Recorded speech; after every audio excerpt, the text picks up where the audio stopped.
안녕하세요. 볼만찬 기자들입니다. 자, 아시아 챔피언스리그 휴식기 전에 치러진 마지막 라운드였습니다. 울산 선두 질주 속에 전북이 추격의 시동을 걸었고요. 중위권에서 이제 혼돈이 이어지는 그런 와중에 굉장히 많은 골이 터지면서 그렇죠. 팬들을 즐겁게 했던 라운드였습니다.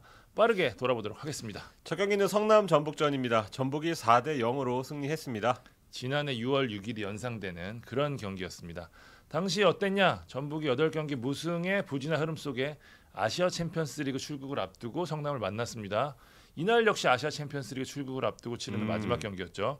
역시 성남이었습니다. 상대는 2연승이었지만 좋지 못한 경기력 때문에 비판을 받고 있다는 흐름도 비슷했고요. 해결사는 누구였냐? 침묵하던 공격수였습니다. 지난해에는 단 한 골도 넣지 못하면서 팀을 떠날 수도 있다는 이야기를 듣던 구스타보가 이날 무려 4골을 폭발시키면서 승리를 이끌어냈죠. 이날은 역시 한 골도 넣지 못하고 있던 일류첸코가 멀티골을 쏘아올리면서 반등에 성공했습니다. 당시 5대1, 이날 4대0, 4골차 완승. 전북을 둘러싼 의구심을 지우는 경기가 됐습니다. 전북 홀가분하게 아체먼저 떠날 수 있게 됐고요. 전북 이날도 3백 카드를 꺼냈는데 다만 이용의 결장으로 김진수가 3백 한 자리에 자리한 게 좀 이채로웠고요. 성남 마상원 선수가 들어가면서 권한규를 측면 수비에 둔 수비적인 전형으로 나섰습니다. 전북이 이른 시간 선제골을 잡죠. 곽광선 핸드볼이 VAR 결과 페널티킥으로 선언이 됐고요. 구스타보가 성공시키면서 리드를 잡았습니다. 이후 성남의 반격이 대단히 날카로웠습니다. 전성수를 중심으로 한 역습이 잘 되면서 기회를 잡았죠. 하지만 송범근의 선방이 빛났습니다. 운도 따르지 않았습니다. 전반 32분 마상원의 슈팅이 박진섭을 맞고 골망을 흔들었지만 VAR 결과 무효 판정을 받았죠.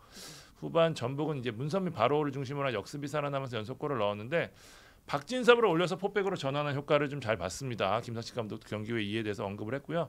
바로는 후반 15분 문선민의 패스를 받아 침착한 마무리로 시즌 첫 골을 신고했고요. 후반 43분에는 일류첸코까지 터집니다. 상대 수비 볼을 가로채서 득점을 한 데 이어서 후반 추가 시간 한 골을 더 넣었죠. 전북 입장에서는 외인 3명이 모두 득점을 올렸고 문선민까지 살아나면서 이보다 더 좋을 수 없는 결과를 만들어냈습니다. 성남은 지난 경기에서 김남일 감독이 사퇴를 사실상 선언한 분위기였는데 번복고 나선 첫 경기였기 때문에 정신무장이 아무래도 잘 돼 있을 수밖에 없었잖아요. 그럼에도 불구하고 무너진 경기였습니다. 사실 기회도 있었고 괜찮은 경기를 했어요. 하지만 선수들 간의 분명한 클래스 차이를 좀 느낄 수밖에 없던 경기, 큰 벽이 느껴지는 그런 느낌이었는데 성남은 지난 2시즌간 좋았던 압박이나 수비 블록이 지금 완전히 좀 무너진 모습이거든요. 현재 9경기에서 20골을 내줬는데 이런 수비로는 사실 버티기 힘듭니다. 하위권 팀이 강등 탈출의 모멘텀을 마련하기 위해서라도 이번 휴식기가 더 중요할 수밖에 없습니다. 자, 두 번째 경기는 울산 대구전. 울산이 3대1 역전승 거뒀습니다. 울산은 경기 전에 아주 큰 희소식이 있었습니다. 김영건이 제주전에 퇴장을 당했었는데 그게 사후 감면되면서 이날 출전을 하게 됐습니다. 이러면 김영건은 다이렉트 퇴장이 아직까지 커리어 역사상 없는 걸로 되는 건가요? 그렇죠. 노퇴장 행진이 이어지고 있다고 볼 수도 있고 홍명보 감독은 이렇게 되니까 선호하는 포백을 그대로 쓸 수 있게 된 거죠. 그전에는 김영건 빠질 때는 변형 3백도 곧잘 쓰곤 했는데 이날은 임종훈과 센터백으로 포백으로 나섰고요. 프리뷰 때 말씀드린 대로 지난 경기 데뷔했을 때 이규성이 돌아온 것과 22세 자원의 변화 정도만 그렇게 좋습니다. 대구는 홍철, 홍정훈이 복귀하면서 수비 무게감이 확 늘어난 인상을 줬고요. 전방은 제카, 이고노를 동시에 투입하는 낯설지만 새로운 조합을 시도를 했습니다. 이 조합은 7분 만에 선제골을 대구에 선물을 합니다. 수비에서 뺏은 공을 빠르게 역습으로 연결했고 이근호가 서령우에게 파울을 얻어내면서 페널티킥. 제카가 키커로 나섰는데 조르지뉴가 잘하는 킥이죠. 깡충깡충 뛰어서 골키퍼의 타이밍을 뺏는 영리한 페널티로 데뷔골을 넣었습니다. 제카, 이근호 투톱은 같이 뛴 시간 동안은 전방 압박도 괜찮고 역습도 빠르게 했고 묵직한 슈팅도 때리고 아주 좋은 그런 콤비네이션을 보였습니다. 그런데 울산이 정말 무섭습니다. 최근에 꾸준히 선제골을 넣어서 리드하는 경기를 하곤 했지만 더 무서운 거는 선제골을 내줘도 뒤집는다는 건데요. 수협전에서는 전반 11분, 서울전에선 전반 5분, 이날은 전반 7분에 선제 실점하고도 다 뒤집었습니다. 선제 실점한 3경기에서 3승인데요. 우와. 지난 시즌 막바지 우승 레이스 할 때 성남과 전북전 패배가 어떤 전북의 우승을 내주는 결정적인 경기였는데 그렇죠. 그 두 경기에서 모두 전반 실점을 하고 끝내 못 뒤집었거든요. 이런 점을 볼 때는 울산이 경기력도 좋지만 잘 극복해내는 힘까지 생겼다고 할 수 있고요. 그 중심엔 아마노 준이 있습니다. 오늘의 KOM인데 풀경기 영상을 아마노 본인의 하이라이트로 자꾸 만들어 버립니다. 이날은 구티의 그날처럼 준의 그날이라고도 할 수 있습니다. 프리킥, 중거리 슛, 킬패스, 특히 피파울, 파울을 얻어내는 거는 정말 아마노가 K리그에서 정말 최고인 것 같다. 이런 플레이로 시종일관 대구를 괴롭히고요. 후반 8분 위험 지역에서 이제 프리킥 찬스가 주어지는데 아마노가 차기 전에 모션을 보면요. 벽을 그 앞에 서 있는 울산 선수 보고 무릎 앉아를 시킵니다. 앉으라. 그리고 나서 그쪽 어딘가로 내가 차겠다는 거죠. 근데 실제로 글로 찹니다. 근데 정확하게 먼쪽 골대로 꽂힙니다. 프리킥으로만 2경기 연속골. 맞아요. 예, 요새 유럽 축구에서도 직접 프리킥 빈도수가 줄었다는 기사도 봤었거든요. 그런데 이제 프리킥 축구의 꽃이라고도 하는데 그런 의미에서는 아마노의 존재가 저는 좀 대단히 반갑다. 그런데 좀 대구 입장에서 보면은 프리킥 이전에 김희승이 이제 파울을 했단 말이에요. 근데 아마노가 바로 전 경기 제주전에서 기가 막힌 프리킥을 넣었다는 걸 안다면 더 조심했어야 된다. 근데 어떤 경험 부족이 여기서 드러난 것으로 보여지고 대구 미들진은 이 장면 말고도 계속해서 울산 미들진에게 좀 말리는 그런 모습을 보여줬고 이게 울산 쪽으로 주도권이 서서히 넘어가는 그런 원인이 됐다고 보여집니다. 후반 30분까지는 1대1 팽팽했고 대구가 뭐 찬스도 있었지만 결국은 결정력 싸움이었습니다. 31분에 엄원상 터치가 다소 길었는데 이게 강제 어시가 되면서 바코가 역전골을 넣었고요. 추가 시간엔 반대로 바코의 드리블이 막혀서 흐른 공을 엄원상이 차 넣었습니다. 엄원상은 3경기 연속골 맞아요. 대단한 폼을 보여주고 있고요. 울산은 2연승 그리고 9경기 무패입니다. 반면 대구는 무승이 4경기로 늘었고 가마체제에서 첫 연패를 기록했습니다. 자, 세 번째 경기입니다. 강원 포항전 1대1로 비겼습니다. 네, 강원 최용수 감독은 미드필더 김대우를 투입해서 미들진을 두텁게 가져갔고요. 양현준을 일단 에이스인데요. 에이스 벤치로 내리면서 약간 조커로 쓰겠다는 그런 의중을 드러냈고 이정엽, 김대원 투톱, 이정엽에 대한 믿음을 다시 한번 드러냈고요. 골키퍼 이광현을 모처럼 투입을 했습니다. 김기동 감독은 정경기 잘하면은 그대로 이어가는 그런 스타일인데 허용준을 톱으로 기용하고 김승대, 완델손 그리고 이수빈에게 또 기회를 줬습니다. 이승모는 일단 전반 공격수에서 벗어나긴 했는데 선발에서 빠지는 그런 아이러니를 좀 겪고 있습니다. 김기동 감독은 지난 수협전에서 좀 좋은 모습 보였던 그런 플레이 연속성을 기대한 눈치였는데 확실히 강원은 까다로워요. 그래서 전반은 득점 없이 끝났습니다. 그런데 이슈가 있었습니다. 허용준의 로빙슛이 한 차례 빗나갔고 37분에는 이광현이 공을 처리하다가 크게 다쳤습니다. 상대 선수에게 쫓기는 상황에서 무리해서 공을 라인 안으로 좀 들여오려다가 삐끗한 것처럼 보이는데 선수 본인이 크게 좀 고통스러워했고 최용수 감독도 큰 부상인 것 같다고 얘기한 거 보니까 상태가 좀 심각해 보인다고 좀 생각이 들고요. 잠잠하던 경기는 후반 4분 허용준의 골로 좀 분주해지는데요. 약간 우당탕탕 상황에서 이광혁의 슬라이딩 슛이 크로스바이 맞고 나온 공을 허용준이 밀어 넣습니다. 뭐 문전압, 침착함, 뭐 슈팅 감각, 위치 선정도 좋지만 허용준 선수는 올해 운도 참 많이 따라주는 것 같다. 지금 317분 뛰어서 5골, 63.4분당 한 골입니다. 그러니까 3경기를 풀로 뛰었을 때 2골을 넣는다는 겁니다. 이거는 득점왕 페이스, 거의 레반도프스키의 페이스라고도 볼 수 있습니다. 하지만 포항은 지난 수삼 그리고 서울전 돌아보면 그때랑 똑같습니다. 리드를 끝까지 지키지 못하는데 후반에 갈수록 힘이 빠지는 모습을 자주 연출하고 있습니다. 이날도 28분이었죠. 임창우의 크로스를 양현준이 헤더로 넣으면서 결국은 1대1로 비겼습니다. 이 헤더는 제가 근래 본 헤더 중에 완성도가 가장 높았던 것 같습니다.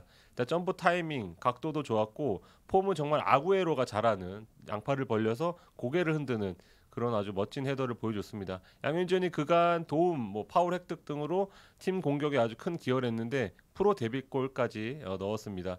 제가 주말에 광주 전남전 보러 가서 엄지성 보고 깜짝 놀랐어요. 너무 잘해서 혼자만 툭 튀어 있는 그런 느낌이 들었는데 양현준 선수도 똑같은 2002년생입니다. 엄지성이랑 동갑이요? 동갑입니다. 우와. 이한범, 정상빈도 2002년생입니다. 이태석도 2002년생이고요. 이 세대가 좀 잘 성장한다면 나중에 뭔가를 하지 않을까. 예전에 뭐 8, 9년생이라던가 그런 92년생, 96처럼 그런 기대를 좀 하게 만들었고요. 경기는 그대로 1대1로 끝나면서 강원은 무승이 5경기로 늘었고 포항은 아쉽게 연승에 실패를 했습니다. 네 번째 경기 많은 골이 나온 경기죠. 수협 김천전입니다. 3대2 스코어가 나왔습니다. 남자의 팀이란 얘기 들어봤잖아요. 무승부 없이 어떻게든 결말 내는 옛날 뭐 볼턴 뭐 이런 팀들이 그렇죠. 그랬었는데 네. 수원FC는 여기에다가 진짜 노빠꾸로 공격을 하는 팀이라는 점에서 이 남자의 팀이라는 표현이 딱 맞지 않나라는 싶은데 수원FC가 또다시 난타전 끝에 승리를 거머쥐었습니다. 이날 승리로 최근 5경기에서 3승 거머쥐었는데 5경기에서 12골을 넣고 11골을 먹었어요. 진짜 많이 넣고 많이 먹는 보는 입장에선 가장 재미있는 축구를 하지 않나라는 생각이 좀 듭니다. 수원FC 이날 특유의 3-5-2 전형에 곽윤호 선수를 조규성 선수 가장으로서 발끝이 뜨겁죠. 맨투맨을 붙인 선택을 했고요. 김찬은 지난 경기에서 맹활약을 펼친 김경민을 조규성이 짝으로 둔 3-4-1-2 카드를 내세웠습니다. 지난 포항전에서 사실 좀 완벽히 밀렸던 경기를 했던 수원FC는 이날 초반부터 공격이 잘 풀렸습니다. 왼발 슈팅이 골대로 맞추면서 감각을 예열했던 라스가 전반 28분이었죠. 김건웅 선수의 정말 환상적인 스루 패스를 받아서 선제골을 넣습니다. 이후 김천의 공격을 잘 막아낸 수원FC는 전반 종료 직전이었죠. 이승우가 왼쪽을 멋지게 돌파한 후 터치 자체가 좋았죠. 크로스도 좋았어요. 이 크로스가 김현의 헤더로 마무리가 됩니다. 쉽게 수원FC의 승리로 가는 듯했던 경기는 제가 프리뷰에서 주목했던 이영재 선수의 투입과 함께 분위기가 바뀝니다. 수원FC에서 뛰던 전반 볼이 좀 안 도는 모습이었는데 이영재 투입과 함께 김천 공격 속도가 올라가죠. 이영재는 후반 3분 직접 페널티킥을 얻어냈고 이를 조규성이 성공시키면서 김천이 추격을 시도합니다. 조규성은 4경기 연속골 7골로 득점 선두를 질주했습니다. 불안한 리드를 지키던 수원FC가 후반 9분 이날 KUM으로 하겠습니다. 이승우가 쐐기골을 넣습니다. 김건웅의 헤더 패스를 골문 앞에서 마무리를 했죠. 시즌 3번째 세리머니가 펼쳐집니다. 홈에서만 3골이에요. 홈깡패구나. 네. 이날 전체적인 움직임을 보면 이제 본궤도에 올라왔다고 좀 봐도 될 것 같거든요. 특히 세트피스 득점 같은 경우에는 운이라고도 할 수 있겠지만 위치 선정이나 경기에 읽는 눈 같은 게 올라왔다고 봐야 될 것 같아요. 몸이 안 좋으면 오프사이드 걸려요. 맞아요. 1골 1도움을 올리면서 이승우 이날 승리에 견인차 역할을 했고요. 조금만 더 올라오면 우리가 과거 알던 크랙 이승우도 가능할 것 같다는 생각이 좀 들었습니다.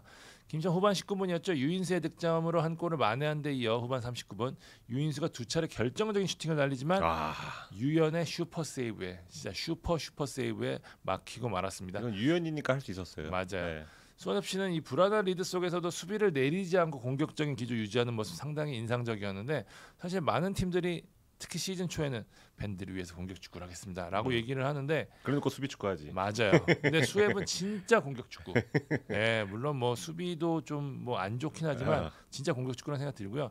여담이긴 한데 김도윤 감독 전화 와서 앞으로 우리 이긴다고 찍지 마라 딱 그러더라고요. 그러니까 이긴다고.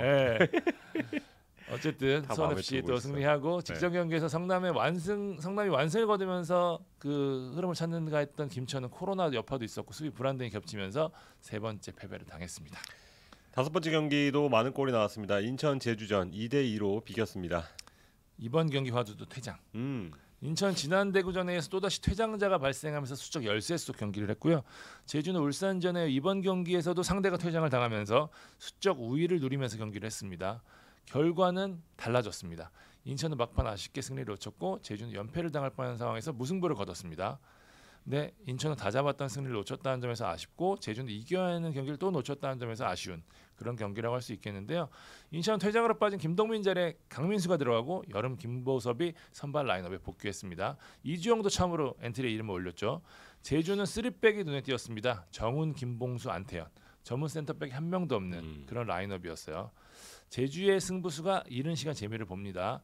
사실 안태현 선수를 뒤에 내렸다는 건 뒤쪽에서 빌드업을 도와주라는 얘기였는데 안태현의 크로스를 주민규가 기가 막힌 헤더로 선제골을 넣었습니다. 제주가 초반 흐름을 가져가는데 역시 인천 만만치 않죠. 전반 27분 김보섭이 오른쪽에서 올려준 볼을 굴절되잖아요. 무고사가 뛰어들면서 그 위치 선정 기가 막혔고 헤딩한테 힘도 대단했잖아요. 5경기 연속골 7골로 조규성과 득점 공동 선두가 됐고요. 이어 41분 김도혁이 왼쪽 측면을 멋지게 무너뜨린 후에 컷백으로 이명주가 인천 데뷔골을 신고합니다. 인천이 달라진 게 바로 이거예요. 그러니까 팀 전체가 어떤 상황에서도 흔들리지 않는 힘이 생겼다. 라는 생각이 좀 들고요. 후반 18분이었죠. 강민수가 주민규의 아킬레스를 밟으면서 퇴장을 당하는 변수가 발생했습니다. 이후 제주가 때리고 인천이 지키는 양상이 이어졌는데 결국 후반 추가 시간 제주가 동점골을 뽑습니다. 네. 이번에도 주민규였어요. 당연히 KUM 뽑아야 되는데 주민규 이날 적극적인 움직임으로 5개의 슈팅을 날리면서 2골을 만들어냈습니다. 득점 장면 보면 주민규가 얼마나 득점 감각이 좋은 선수인지 볼 수 있는데 주민규 올 시즌 다소 좀 기복이 좀 있었잖아요. 이날 득점으로 폼을 회복하지 않을까 싶습니다. 인천 아쉽게 승리를 놓치긴 했지만 이날도 좋은 경기력 보였고요. 인천의 힘 중원인데 제주가 압박이 굉장히 좋은 팀이잖아요. 그럼에도 불구하고 밀리지 않고 풀어나가는 모습을 보이면서 확실히 좀 힘을 느낄 수 있었고요. 제주는 중원에 많은 공을 들였음에도 지금 너무 측면 일변도 게다가 측면으로 가더라도 크로스 에이지를 좀 아쉽거든요. 얼마나 제주가 측면 일변도냐면 이날 무려 12개 크로스를 날렸고요. 제주가 올 시즌 경기당 크로스, 경기당 스로인 모두 1위예요. 그만큼 측면을 적극적으로 활용하고 있지만 그에 걸맞는 결과를 만들어내지 못하고 있다는 생각 드는데 남길 감독이 지금 상황을 인정하고 휴식해서 답을 찾겠다고 했으니까 어떤 답을 찾을지 지켜봐야 될 것 같습니다. 네. 자, 마지막 경기 시즌 첫 슈퍼매치입니다. 서울이 2대0으로 이겼습니다. 14,625명 코로나19 팬데믹이 도래한 이후 가장 많은 관중이 들어차면서 흥행에 성공했습니다. 우리가 어쩔 수 없이 지금 성적 지상주의에 살고 있는데 프로스포츠의 근본이 어쨌든 간 많은 팬이 모여서 경기를 재밌게 즐기는 거잖아요. 그런 면에서는 이 숫자는 슈퍼매치가 여전히 상품성이 있는 그런 경기라는 걸 확인할 수 있었던 숫자였고 이런 많은 팬 앞에서 서울이 웃었습니다. 지난해 9월 빅버드 맞대결의 데자뷰였다고 보여지는데 후반 중반까지는 무 냄새가 진동을 했습니다.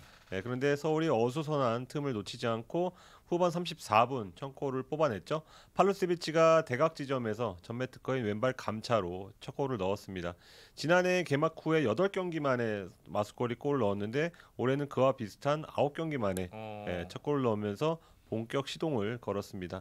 서울은 후반 막판에 조용욱이 얻어낸 페널티를 나상호가 차 넣으면서 2대0 승리로 경기를 마칩니다. 나상호는 3경기 연속 페널티골이라는 진기록을 좀 세웠는데 강하게 후리는 스타일, 정확도가 굉장히 놀랍습니다. 최근 폼, 저는 개인적으로는 윙어 중에 폼 원탑이라고 좀 보여지는데 날아다닌다는 표현이 적당할 정도로 몸이 굉장히 가볍습니다. 이날 KOM으로 꼽고 싶은데 전반 6분 상황을 보면 전진 패스를 받아서 턴 동작을 일단 하고 그 다음에 방향 전환으로 왼발 슈팅각을 잡습니다. 여기서 왼발 슛도 날카롭습니다. 이 선수가 양발 다 잘 쓰거든요. 그죠. 그 장기가 잘 나타나는 장면 좀 아쉽게 막히면서 득점은 되지 않았지만 수비수의 움직임을 잃고 순간적으로 방향을 전환하는 스킬은 대단했습니다. 전반 41분 장면도 좋았는데 어떤 페이크 동작과 템포 조절로 불투이스와 또 다른 수비수 2명을 벗겨냅니다. 그리고 나서는 순식간에 득점 찬스를 만드는 크로스 타이밍이 늦어서 조금 아쉬웠지만 엔드라인을 타는 돌파 시도는 굉장히 인상적이었습니다. 지금 나상호가 동계훈련도 착실히 하고 지역훈련 그리고 월드컵이란 동기부여도 있어서 그런지 대단히 놀라운 활약을 이어가고 있습니다. 수원은 지금 서울이 잘했다기보다는 수원이 조금 아쉬웠던 경기라고도 좀 보여지는데 올 시즌 늘 강조했던 게 일단 공격 조립에 강한 거였잖아요. 이날 그것도 아쉬웠습니다. 일단 과감하게 투톱 버리고 김건희 원톱으로 두고 양 측면에 발빠른 정승원과 류승우를 세우면서 좀 변화를 줬었는데 이날도 어떤 결실을 맺지 못했습니다. 전반 15분 장면인데 멋진 태클로 공 차단합니다. 이런 압박과 어떤 스틸 같은 거는 굉장히 잘했습니다. 그리고 이 장면 보면 한 번, 두 번, 세 번 김건희가 공을 잡을 때 또 오른쪽에 장호익이 빠르게 달려가는 걸 볼 수 있습니다. 반대쪽에선 류승우도 뛰고 있죠. 서울이 뒷공간 커버가 늦는다는 어떤 단점이 있는데 세 명이서 뭔가를 만들어낼 수 있는 장면으로 보이지만 김건희 패스가 아쉽습니다. 너무 정직합니다. 앞 공간으로 찔러줬어야 속도를 살 수 있는데 장호익이 몸쪽으로 오는 공을 잡느라 속도가 죽고요. 이건 후반 5분 상황인데 김건희가 힘과 속도를 살려서 수비 3명을 동시에 벗겨내고 박스 가운데까지 파고듭니다. 타이밍 맞춰서 김태환이 우측으로 뛰어들고 아까 패스 방향이 좀 아쉽다고 했는데 이 패스는 공간 패스는 좋았습니다. 근데 여기서 김태환의 선택지는 크게 두 가지로 보이죠. 직접 후리거나 아니면 반대쪽 류승우에게 찔러주는 건데 그런데 공을 한번 잡아두느라 상대가 각을 좁힐 수 있는 시간을 줬고 한순규가 쫓아올 수 있는 시간을 줬습니다. 그래서 막히는 그런 장면, 이런 장면이 계속해서 반복되고요. 마무리 패스의 정확도도 아쉽고요. 일단 공격 뒷진의 숫자도 조금 아쉬운 그런 모습. 이날은 키패스가 단 2개, 서울은 7개였고 찬스 자체가 나오지 않고 있고 또 아쉬운 점은 어쨌든간 이날 0대0 상황이 길게 됐으니까 일단 박건하 감독 입장에서는 원정에서 승점 1점 따내는 것도 나쁘지 않아 보였지만 일단 벤치에 있는 오영규 그로닝을 거의 끝날 때쯤에 투입을 맞아요. 했거든요. 네. 그러니까 그 전에 0대0일 때 좀 기술적으로 투입을 해서 선제골을 노렸으면 어땠을까. 결과론적이지만 그런 아쉬움이 남습니다. 수원의 무승은 7경기로 늘어났고요. 서울은 9위로 올라섰습니다.